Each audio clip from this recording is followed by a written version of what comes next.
그 화상포럼 사회를 맡은 김용목 목사입니다. 이번 한 달 동안 광주 전남 연합회 주관으로 이렇게 진행하게 되어서 여러분들이 많이 기대하셔도 좋을 것 같은데요. 오늘 첫 순서로 저희가 진행하는 한장선 그 화상포럼 시작을 우리 광주 전남 연합회의 정의준 회장님께서 인사 말씀해 주시고 이어서 시작하는 기도 해 주시겠습니다. 정의준 목사님.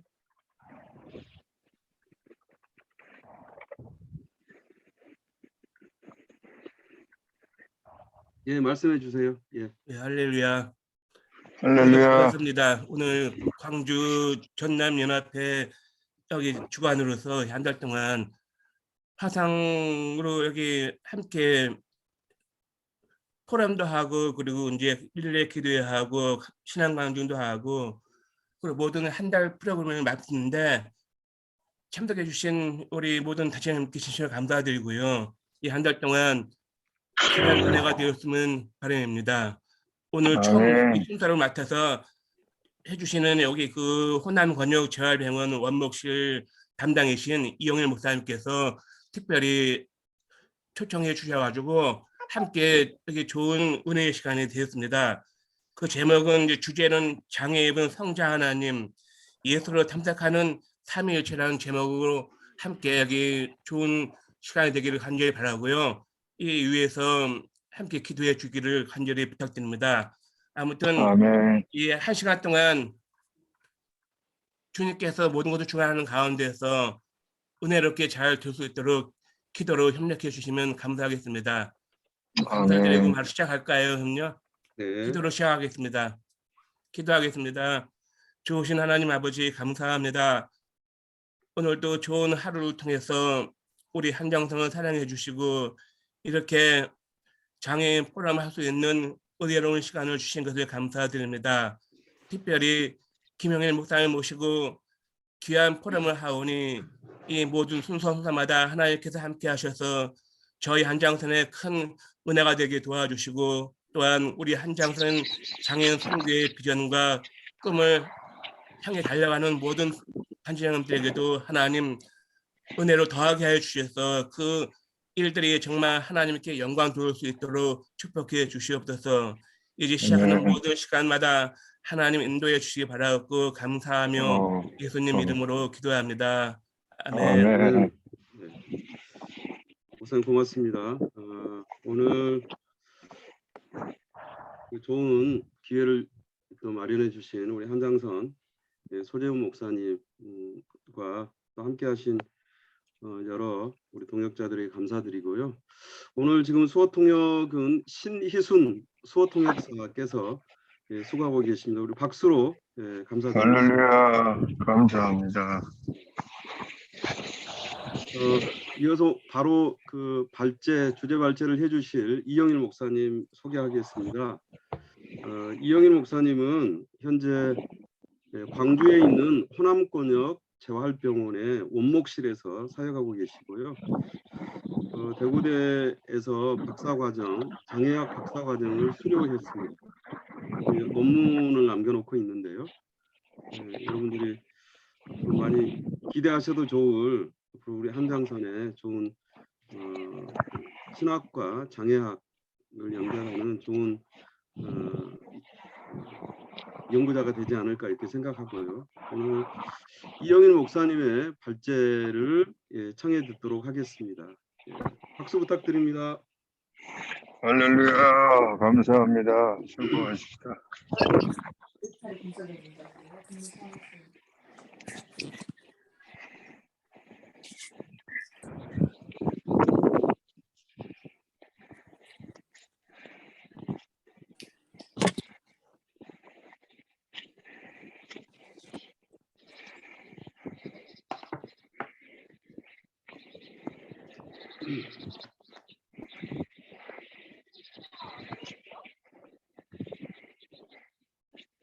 네, 바로 시작하셔도 될 것 같습니다.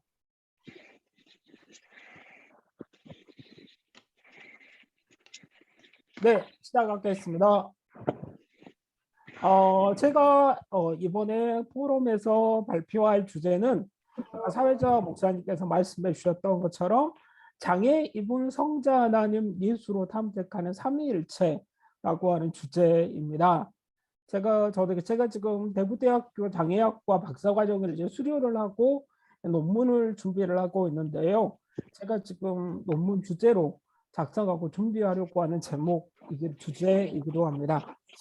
네.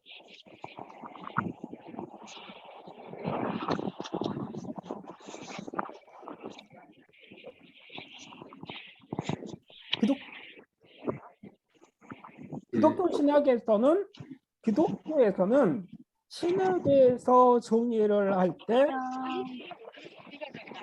강대시아 부장님. 예, 잠깐만요. 지금 네. 그 음소거가 안 되신 분들은 지금은 좀 음소거를 해주시기 바랍니다.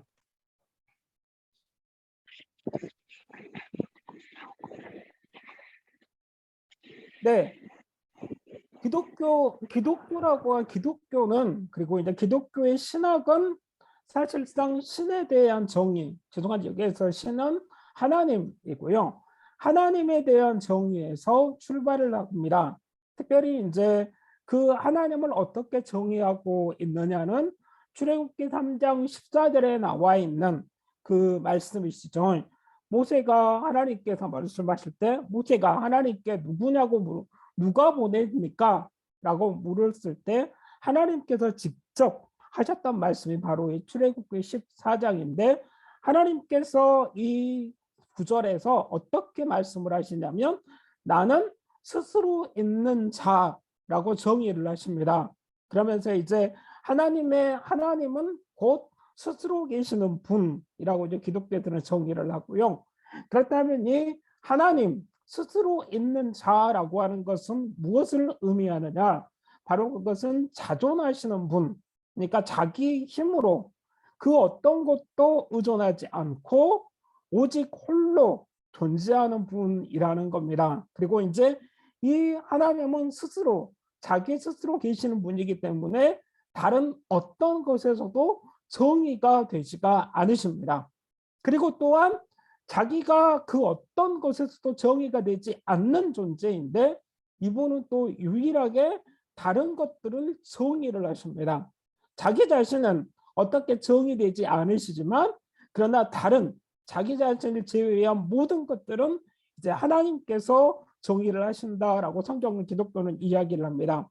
그렇기 때문에 기독교는 사실상 기독교 안에서 장애를 바라보는 관점은 사실상 하나님께서 장애를 어떻게 정의하셨는가, 그리고 이제 더 깊이 들어가면 성경에서 장애를 어떻게 정의하는가라고 이야기를 합니다. 그런데 이제 여기에서 우리가 하나 기억해야 될 것은 뭐냐면 하나님은 우리들에게 직접적으로 1대1로 나타나는 분은 아니시다는 정의입니다. 오직 그것은 하나님의 말씀 성경을 통해서 자기 자신을 드러내 주신다라고 하는 거거든요.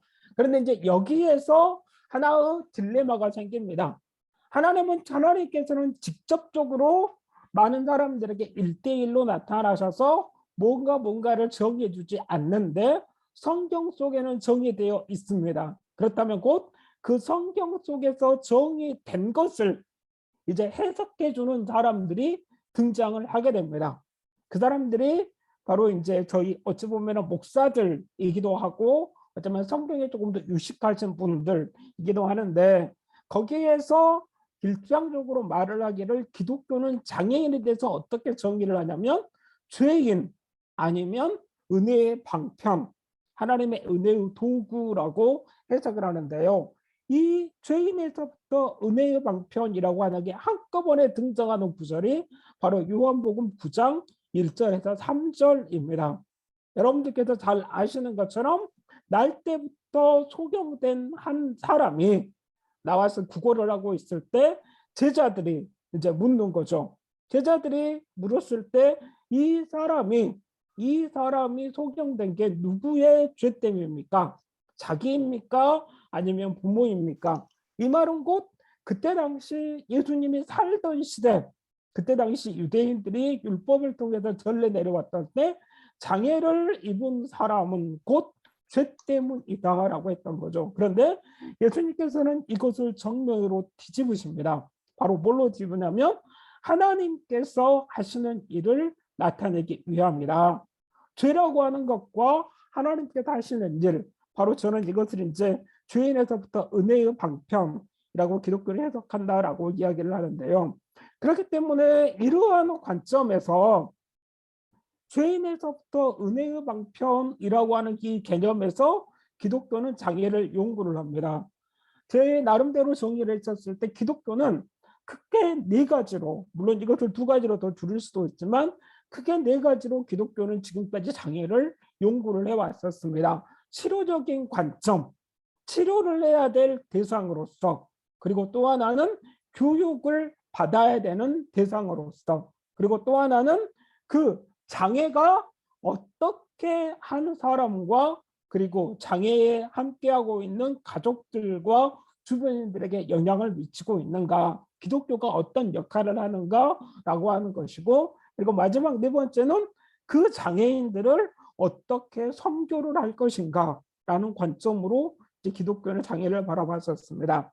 그런데 이러한 네 가지의 연구, 네 가지의 분류, 그러니까 그 기준은 한계가 있습니다.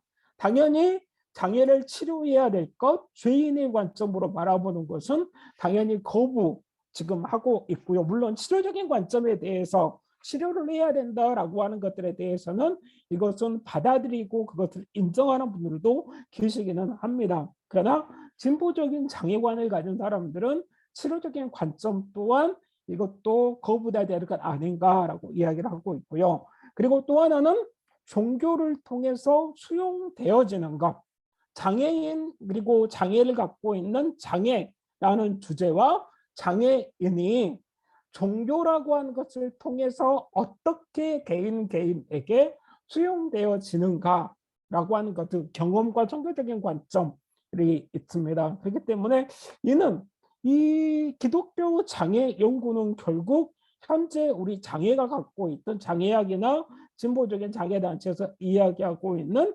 장애인이 스스로 정의되어져야 한다라고 하는 것과는 약간 거리가 있습니다. 물론 저희 한장선이 기독교 단체이기 때문에 기독교를 통해서 장애를 바라봐야 한다라고 하는 관점도 있지만, 그러나 또 한편에서는 장애 그 자체를 통해서 하나님을 바라볼 수 있는 것도 있지 않을까라고 저는 생각을 하고 있습니다.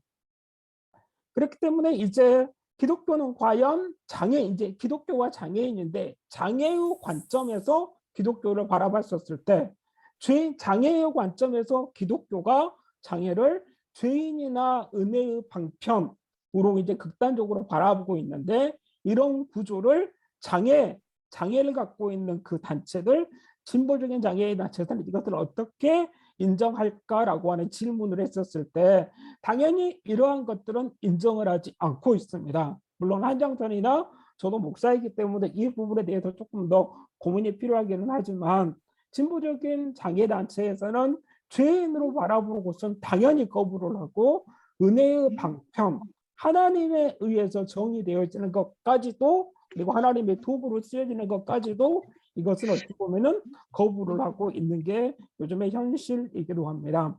왜냐하면 장애는 스스로 저하기, 장애라고 하는 그 자체를 정의하려 하고 있기 때문입니다. 누군가에 의해서 저 사람은 장애인이라고 선언되어지는 것이 아니라, 장애 자체를 자기 스스로 장애인 당사자나 장애인 그 근처에 있는 사람들이 스스로 이야기를 하고 스스로 장애는 이러이러한 것이다 라고 이제 정의를 한다라는 겁니다. 그렇기 때문에 기독교 안에서 장애를 바라보는 관점, 그 관점이 하나가 있고, 기독교 틀을 벗어나고자 하는 장애, 이 두 개의 관점이 사실상 지금 충돌하고 있습니다. 왜냐하면 장애와 기독교와 장애가 바라보는 관점이 다르다라고 하는 거죠. 그리고 이제 이 부분에서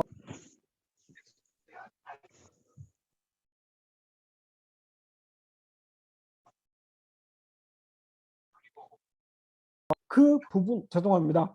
장애와 기독교가 장애가 충돌하고 있고요. 그렇기 때문에 충돌하고 있다라고 하는 사실입니다. 그런데 중요한 것은 뭐냐면 목사님들도 계시고 저희 교회 다니시는 분들도 아시기 때문에 분명히 어떤 사람들이 있냐면 기독교를 통해서 장애를 수용하고 있는 장애인들과 그 주변인들이 분명하게 존재하고 있다라고 하는 사실입니다.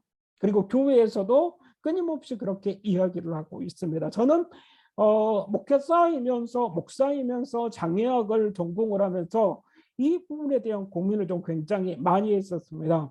목사의 정체성도 유지를 하면서 장애학의 정체성도 같이 어떻게 유지할 수 있을까? 왜냐하면 극단적으로 가게 되면 장애학에서는 기독교를 매도하고 있고요. 장애인을 순종적으로 만들고 장애인을 수동적으로 만든다고 하면서 그렇게 매도하고 있는데 목사인 저의 관점에서 보면 꼭 그렇게 볼 필요가 있을까라고 하는 의문점이 나왔기 때문입니다. 그런데 또 한편으로는 과연 장애인이 종교를 통해서 자기 장애를 수용하는 게 나쁜가라고 하는 의문점들도 있었기 때문입니다.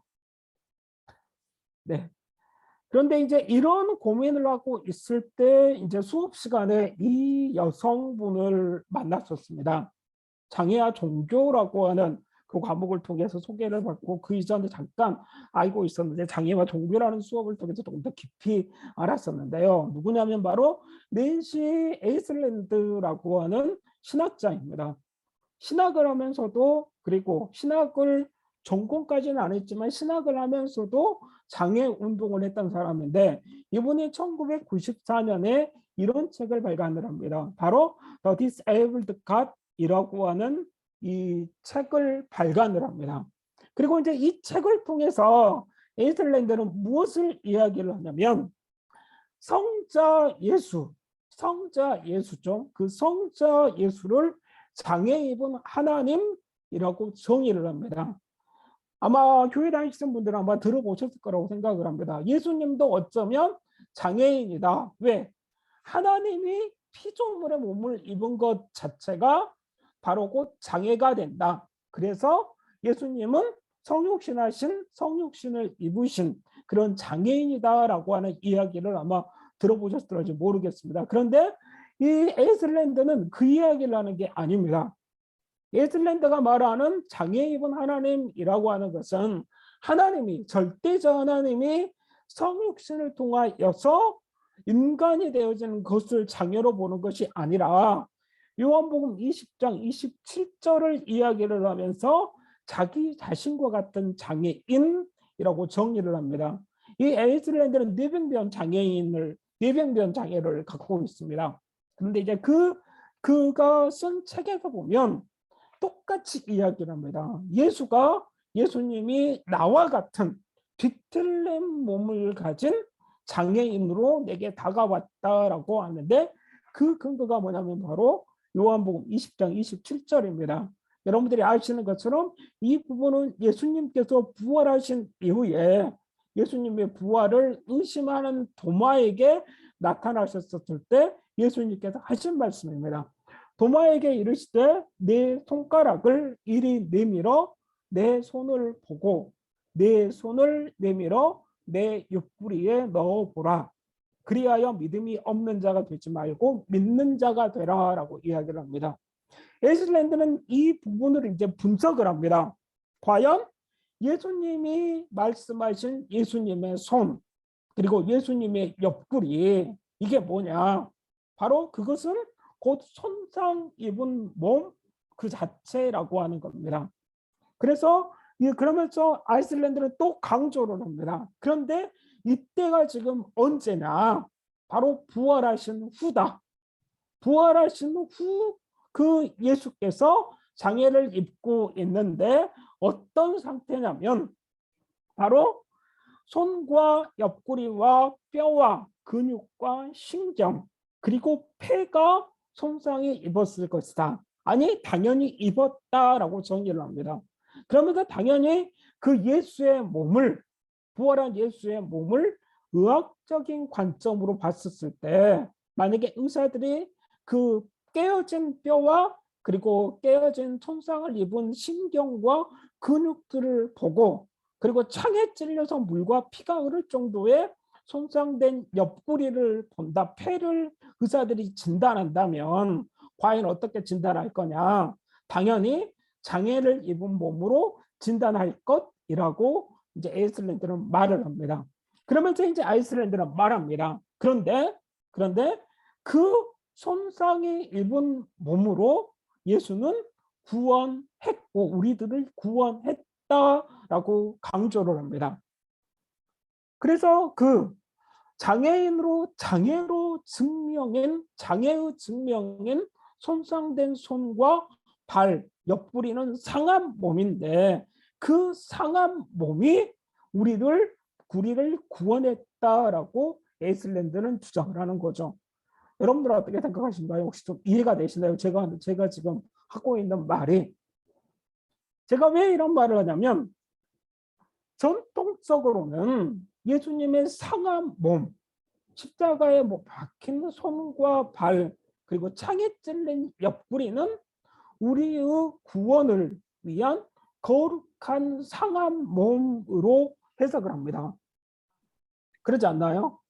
그래서 예수님의 몸 그 자체를 예수님의 손이 그리고 예수님의 발이 예수님의 폐가 장애 입은 몸으로 바라보지를 않고 그것은 우리를 구원하기 위한 거룩한 상한 몸이라고 우리들은 인정을 하고 그것만 바라보는 겁니다. 그런데 아이슬란드는 상한 몸으로 우리를 구원했다라고 뒤집습니다. 그러면서 예수님을 아이슬란드는 재정의를 합니다. 그리고 이제 아이슬란드는 뭐라 그러냐면 이것을 우리가 알 때 예수님이 장애인인 것을 우리가 알 때 우리는 장애로 기독교 내에서 해방할 수 있다라고 하면서 장애 해방 신학을 이야기를 합니다. 그런데 저는 이제 이 책을 접하면서 본능적으로 좀 아쉬웠던 게 뭐냐면 아이슬란드의 그 이야기가 예수님의 부활에서 멈췄다라고 하는 사실이었습니다. 왜냐하면 예수님은 분명히 그 몸을 가지고 그 손상에 있는 몸 그 자체로 부활을 하셨지만 부활하시고 이 땅에서 살다가 우리 같이 죽은 것이 아니라 그 몸을 가지고 그대로 승천하셨기 때문입니다. 그런데 예수님이 승천하신 이후에 성자에 대한 교리가 정립됩니다. 그리고 성자에 대한 교리가 정립을 하면서 뭐가 완성되냐면 삼위일체라고 하는 교리가 완성됩니다.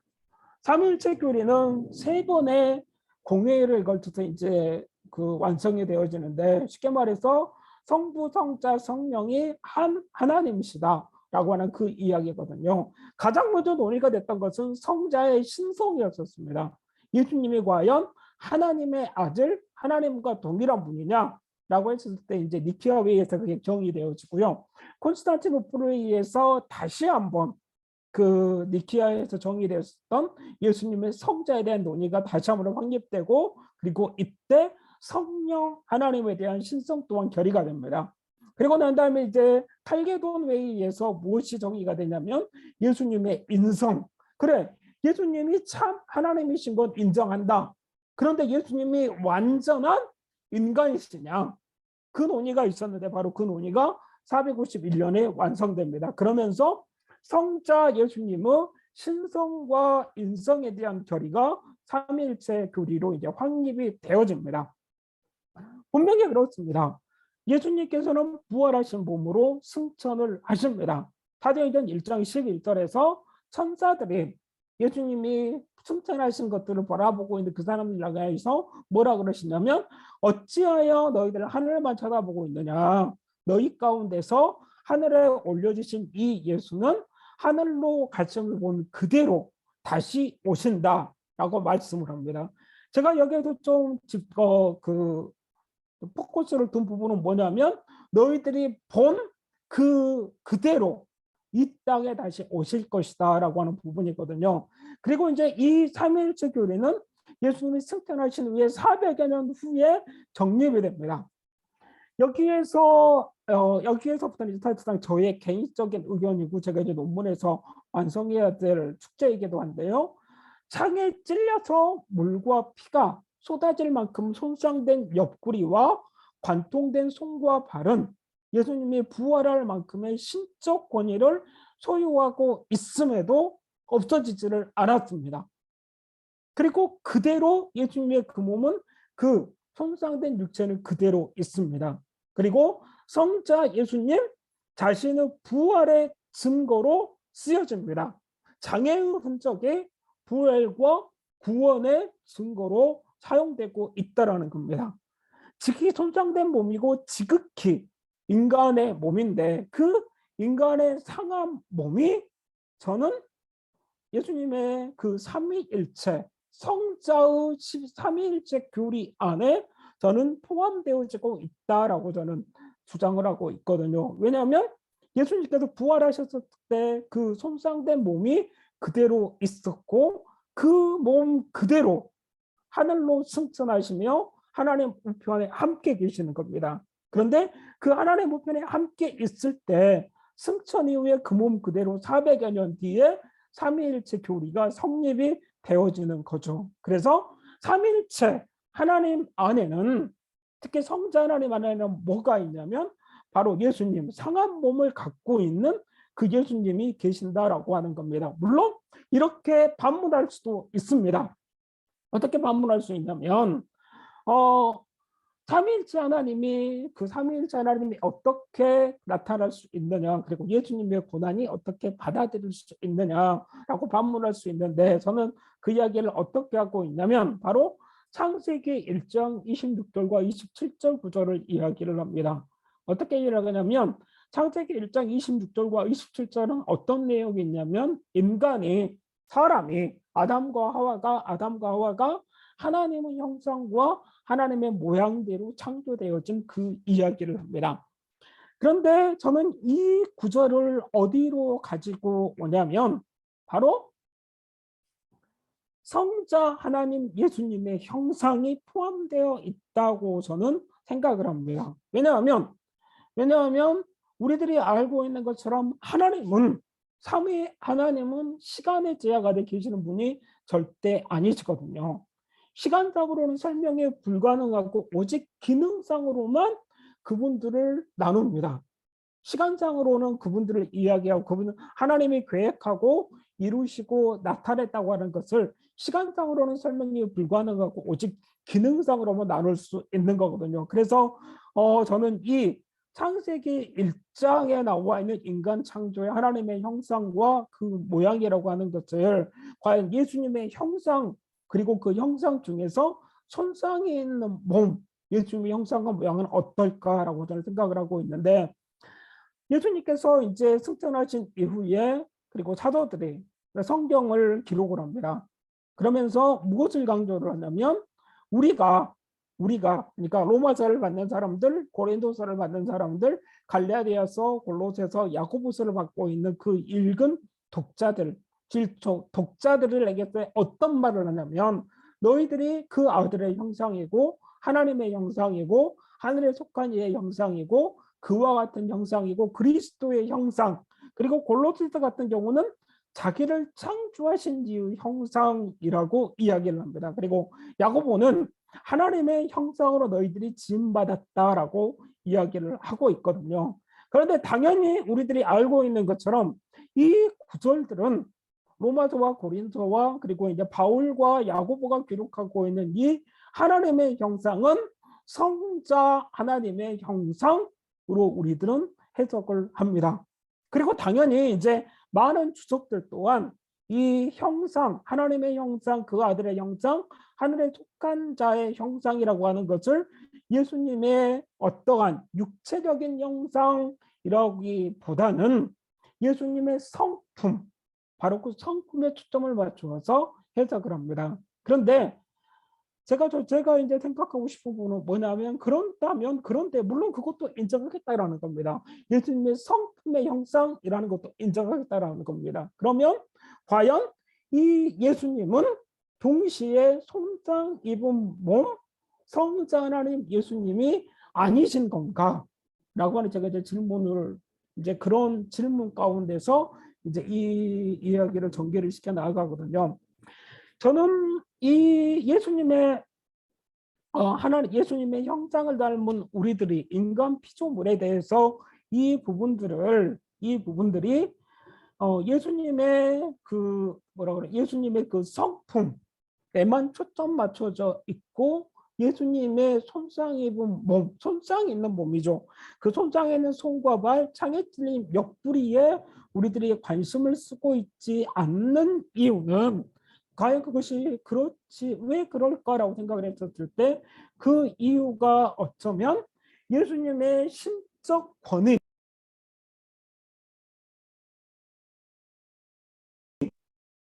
죄송합니다. 그 음소거가 자동으로 계속 돼가지고요. 예수님의 신적 권위를 강조했던 앞에 나와 있었던 그 세 번의 공의회가 했던 어쩌면 그 실수 예수님의 인성을 보지 않은 예수님의 그 손상 입은 몸은 바라보지 않는 그것 때문이지 않을까라고 저는 생각을 하면서 어떤 제안을 하냐면 창세기 1장 26절과 27절로 대표되는 구약 성경에 표현된 하나님의 형상으로서 인간과 그리고 신약 성경에서 언급된 하나님의 형상으로서의 인간은 삼위일체의 제2 위격으로 존재하고 있는 손상 입은 몸, 장애 입은 성자 예수님의 형상으로도 저는 해석돼야 한다라고 개인적으로 지금 생각을 하고 논문을 좀 전개해 나아가고 있습니다.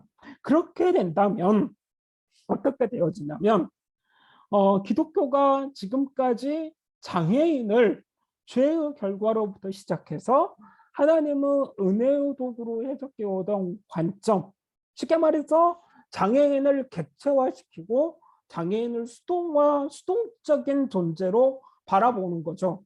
이 교회에서 분명히 그게 존재한다라는 겁니다. 비장애인과 장애인을 다르게 보는 관점. 그런 관점을 넘어서 이미 절대자 내부에 장애가 존재하고 있다라고 저는 생각을 합니다. 결론을 내립니다. 왜냐하면 앞에서 말씀드렸던 것처럼 부활하시고 승천하신 그 예수님의 몸에 장애가 들어있기 때문입니다.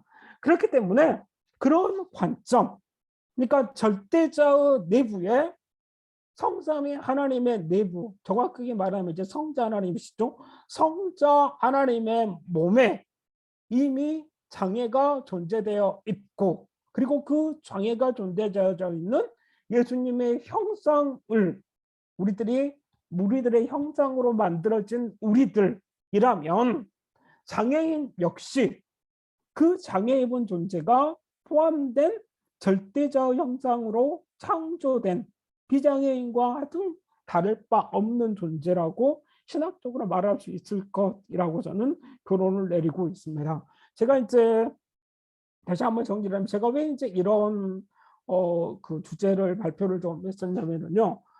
기독교에서 만약에 하나님, 여러분들께서 이제 어쩌면 오해하실 수도 있는데 하나님에 대한 정의를 하나님에 대한 정의를 그대로 놔둔 채 전통적인 형태로 그대로 놔둔 채 장애인이라고 하는 존재를 아무리 다르게 해석한다 할지라도 그 장애인이라고 하는 존재는 기독교 안에서 해석될 수밖에 없는 존재라고 이제 저는 생각을 하거든요. 그런데 기독교 안에서 해석되어지는 장애인이라고 하는 존재는 다르게 표현하면은 2등 시민일 수밖에 없는 겁니다. 왜냐하면 죄의 결과로도 보지 않는다고 하고 은혜의 방편이라고 하는 하나님의 일을 하기 위한 하나님의 도구로서 쓰여지는 존재. 그러니까 쉽게 말해서 비장애인을 바라보는 관점과 장애인을 바라보는 관점과는 다르게 해석될 수밖에 없다는 겁니다. 하나님에 대한 정의를 그대로 놔둔다면. 그런데 만약에 하나님 안에 삼위일체 하나님 안에 그 안에 장애가 존재하고 있다면 이미 존재하고 있다면 이제 장애인을 바라보는 관점 또한 다르게 정의될 수 있다라고 저는 생각을 하거든요. 그런데 그 정의를 아이슬란드 같은 경우는 손상을 입은 하나님, 예수님께서 우리 장애가 만약에 부적합하고 교정돼야 될 거고 수정돼야 될 거라면 예수님은 왜 부활하신 이후에 여전히 손과 옆구리에 손상된 흔적을 남기셨느냐라고 하는 겁니다. 물론 신학자들이나 목회자들은 그것이 부활의 증거다, 못 박히신 예수가 부활한 증거다라고 이야기도 하지만 물론 그것도 저도 인정합니다. 그런데 그것을 장애학적인 장애의 관점에서 바라본다면 그것은 곧 예수께서 그것을 여전히 갖고 있다고 하는 거고, 그리고 그 몸 그대로 승천하시면서 이제 시간의 틀이 아닌 원래 계셨던, 초림 이전부터 계셨던 성부, 성자, 성령 하나님의 그 시간이 아닌, 시간이 없는 원래의 그 상태로 돌아가 계신다고 하는 겁니다. 그런데 원래의 상태로 돌아가신 이 상황 속에서도 사도행전 1장 11절에 보면 예수님께서는 여전히 손상에 있는 손과 발과 그리고 찔린 그 옆구리 흔적들을 갖고 계신다라고 하는 거죠. 그리고 그 몸 그대로 예수님은 이 땅에 재림하신다라고 하는 건데, 그렇게 본다면 그 예수님 안에는 장애, 그러니까 현재 우리의 개념으로 본다면 장애가 예수님에겐 존재하고 있다라는 거죠. 그러면 그 예수님 안에 장애가 존재하고 있다면 하나님에 대해서 우리가 전통적으로 생각해 왔던 그 기준 또한 새롭게 바라볼 수 있지 않을까라고 저는 생각을 하는 겁니다. 그러면 하나님 안에서 장애가 있고 장애가 있는 그 하나님의 형상으로 만들어진 인간, 그 인간들은 구별될 필요가 없다라는 겁니다. 굳이 장애인이냐 비장애인이냐, 그리고 또한 그 장애를 죄의 결과다, 은혜의 방편이다 라고 해석할 필요가 없이 비장애인과 하등에 다를 바 없는 하나님의 창조된 존재라고 저는 볼 수 있다라고 개인적으로 정의를 하고 있습니다. 네, 여기까지 하고 혹시 질문 있으시면 질문 받도록 하겠습니다. 질문해 주셔도 좋습니다.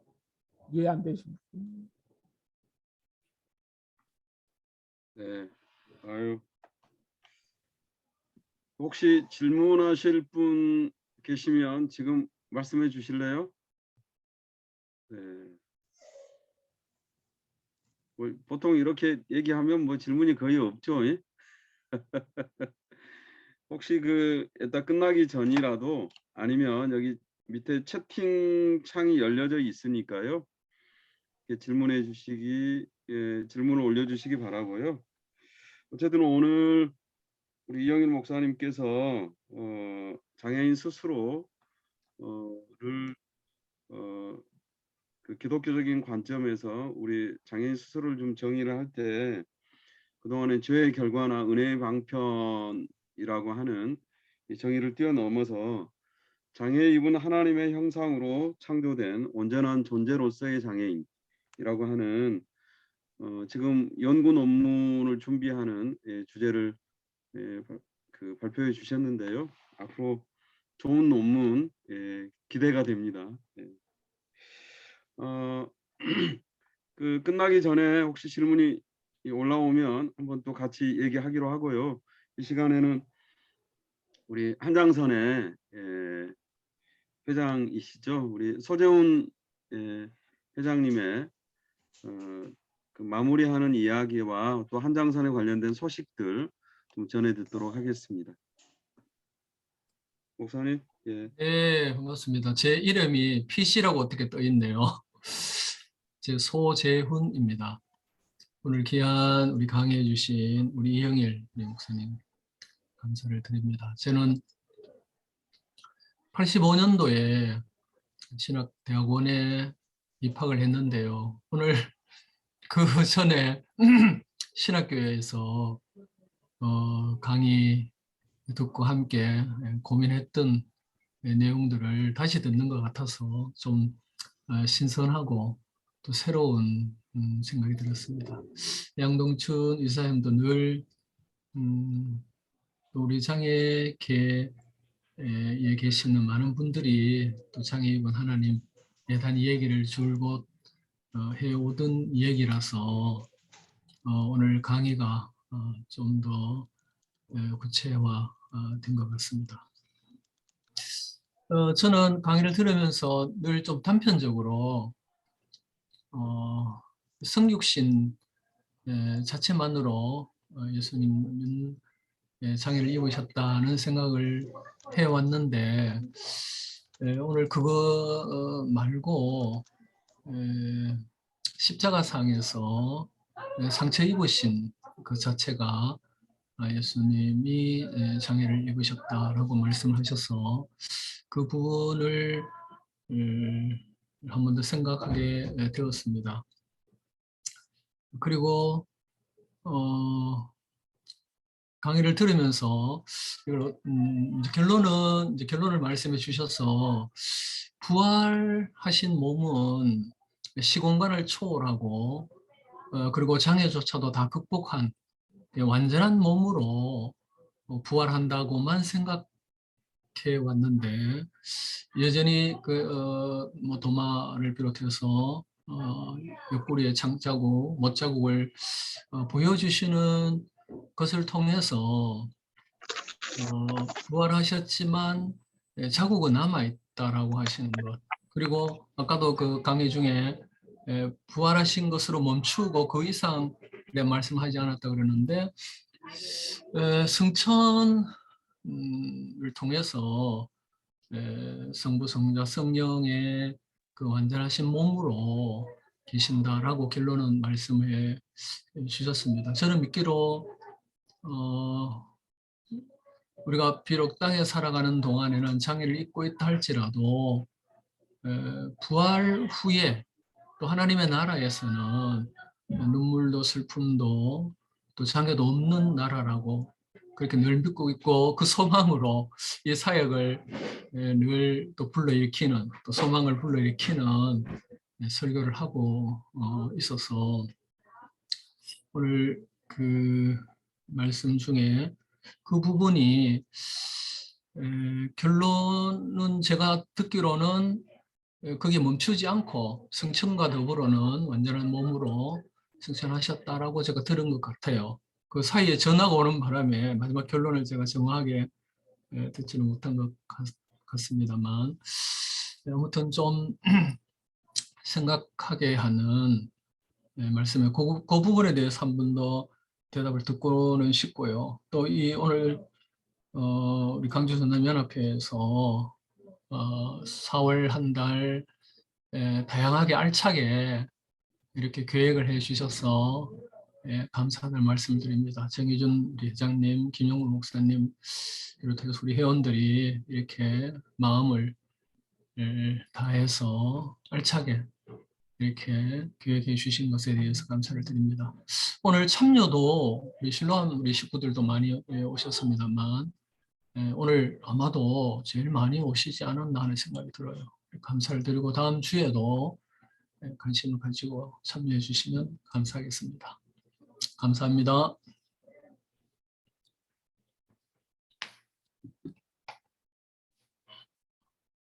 제가 이렇게 좀 보니까 지금도 한 30명 정도 이렇게 참여하고 계시는데요. 아까 33명까지 이렇게 같이 접속해서 같이 했던 해서 참 감사하다 이렇게 생각하고요. 사실 이번에 광주 전남 연합회에서 이렇게 준비하게 되는 데는 우리 신윤식 총무님의 역할이 굉장히 컸습니다. 감사드립니다. 방금 우리 소재훈 회장님께서도 잠깐 뭐 말씀하셨습니다만 이영일 목사님 혹시 관련해서 좀 이렇게 말씀해 주실 것 있으면 얘기하고 좀 마무리 짓도록 하겠습니다. 이 주제를 했었냐면 사실상 교회 내에서 장애인도 하나님의 형상이다라고 하는 이야기를 많이 합니다. 그런데 이제 그 현재까지 전통적인 장애인도 하나님의 형상이라고 하는 것은 사실상 그 안에는 뭐가 들어가 있냐면 하나님께서 자기의 일을 드러내시기 때문에 장애를 통해서 하나님께서 자신의 영광을 드러내기 때문에 그것도 하나님의 형상이다라고 하는 그런 개념이라고 저는 지금까지 해석을 하고 해석이 되더라고요. 그런데 제가 이야기하고자 하는 하나님의 형상 개념은 그런 개념이 아니라 그런 개념들을 다 떼어놓고 삼위 하나님 안에도 성자 하나님 안에도 장애가 이미 존재하고 있다. 그 장애가 존재하고 있는 그 하나님의 형상을 닮은 존재가 바로 우리다라고 이제 저는 이야기하고 싶은 겁니다. 그리고 이제 아까 대표로 목사님께서 말씀해 주셨는데 지극히 저 개인적인 생각입니다. 그리고 이제 장애학과 신학을 결합하면서 이제 제가 하는 생각인데요. 저도 이제 예전에 목사님처럼 장애학을 깊이 들어가기 전에 그 같은 생각이었는데 부활한 몸은 장애도 없는 몸이라고 생각을 했는데 부활을 한 몸은 장애가 없이 완전한 몸이라는 개념은 사실상 무엇과 똑같은 것이냐면 비장애인의 몸을 동경하는 장애가 세상. 저는 그게 들어가 있다는 생각이 들더라고요. 그렇기 때문에 이제 그런 생각을 하면서 하는 고민은 뭐냐면 과연 천국에는 장애인이 없다. 과연 그게 좋은 건가? 천국에 부활한 그 하나님의 나라에는 장애인이 없다라면 과연 그게 우리가 생각하는 그런 천국일까? 그런 의문이 들었었습니다.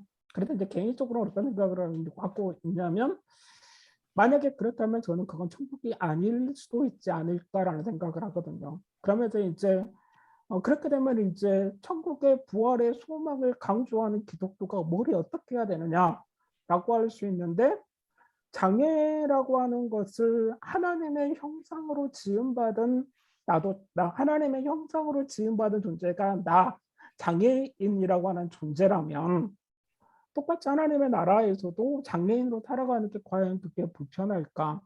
그리고 과연 그게 뭔가가 흠이 될까? 그런 의문점이 들더라고요. 이제 그런 생각입니다. 네, 제가 그럼 한 말씀 더 드려보겠습니다. 예, 하나님의 형상으로 지음받은 사람을 향하여 하나님 보시기에 심히 좋은 존재로, 하나님 보시기에 참으로 좋은 이제 존재로서의 창조로 볼 때는 정말 완벽하겠다는 표현보다는 정말 너무 좋은 이제 존재로 창조가 되었지만 인간의 범죄로 인해서 하나님의 형상을 잃어버린 상황에서 회복해 가야 된다라는 생각을 한다면 그 장애 역시도 마찬가지고 우리가 회복해야 된다라고 하는 하나님 형상을 회복한다라고 봤을 때는 오히려 하나님의 형상 중에 장애가 포함되었다라고 하는 표현을 제가 처음 들었어요. 강의 중에. 저는 오히려 하나님의 형상 자체는 완전하신 분이시고 인간을 너무 좋은 존재로 창조했지만 범죄로 인해서 잃어버렸다라는 생각을 했어요. 천국에서 장애가 없는 천국이 과연 천국인가라고 말씀하셨을 때 현재 저는 이제 비장애인입니다. 그러다 보니까 느끼는 부분은 다를 수는 있습니다만 적어도 장애 자녀를 둔 부모의 입장으로 볼 때는 저는 오래전부터 신앙생활을 하지 않았던 많은 그 장애인 부모들과 함께 하나님의 나라를 말할 때는 좀 전에 제가 말씀드렸던 것처럼 정말 장애 없는 하나님의 나라를 그 부모님들에게 이 얘기를 한 거예요. 소망을 갖게 한 거였죠. 저는 또 그렇게 믿고 있기 때문에. 그런데 장애인 당사자와는 달리 장애 자녀를 둔 부모의 입장에 봤을 때 나의 자녀가 천국에서 여전히 발달 장애인으로 살아간다라고 한다면 너무나도 가혹하고 슬플 것 같아요. 그래서 천국이 장애 없는 하나님의 나라가 과연 천국이냐라고 했을 때 장애인 당사자와 또 다른 그 부모의 입장에서는 정말 너무 힘들 것 같아. 그런 생각이 한편 듭니다. 그래서 이 부분은 많은 좀 생각을 네네. 제가 지금 복장이 저 밭에서 일하다가 지금 와가지고 이 복장이 이래가지고 죄송합니다. 네. 네. 그러니까 오늘 저는 이영일 목사님께서 굉장히 의미 있는 화두를 좀 던져준 것 같고 앞으로 논문을 통해서 이 부분에 대한 연구가 잘 개진되리라고 기대하고 있고요. 저는 이제 개인적으로 좀 강의를 들으면서 생각했던 부분들을 짧게 좀 말씀드리고 싶네요.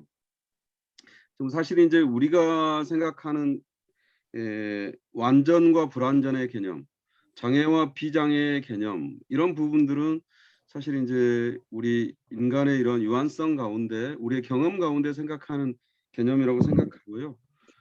부활 이후에 천국에서의 우리의 몸 장애 이런 부분들은 저는 장애가 있든지 없든지 간에 그게 구분되거나 문제가 되지 않는 완전한 몸으로서의 우리의 몸으로 회복되지 않을까. 그게 설령 장애가 있건 없건 그것을 완전하다거나 불완전하다 이렇게 규정하지 않고 구분하지 않는 그런 완전한 몸으로서의 회복이 가능하지 않을까 이런 생각이 들었습니다. 그리고 앞으로 논문 쓴 이후에 기회가 되면 또 개진된 내용을 가지고 한 번 더 이런 자리를 마련하면 풍성한 토론이 되지 않을까 이렇게 생각하고요. 목사님 좋은 논문 기대하겠습니다. 다시 한번 박수 부탁드립니다. 한마디 해도 돼요? 예. 양동춘 네. 목사님. 예. 제가 잔디밭에 앉아서 말씀드리게 됐는데, 대단히 쇼킹하잖아요. 오늘 논문의 내용을 앞으로 계속 끌고 가야 될 것 같아요. 저만 해도 외파리가 싫어요. 쌍파리를 원하는 건 사실이에요. 그런데 부활하신 주님께서 그 흔적을 가지고 오셨잖아요. 그러니까 흔적이 있어도 생활에 불편이 없거나 흔적이 없어도 마음에 상처가 없거나 흔적이 있어도 영혼 구원이 자유롭거나 그런 얘기까지 안 나오면 누가 발달장애로 천국을 갑니까? 그러니까 오늘 결론이 날 얘기는 아니겠지만 정통적 삼위일체 신앙 고백이 예수님을 어디까지 인정해야 되는지 좀 심도 있게 얘기를 할 필요가 있다고 생각하고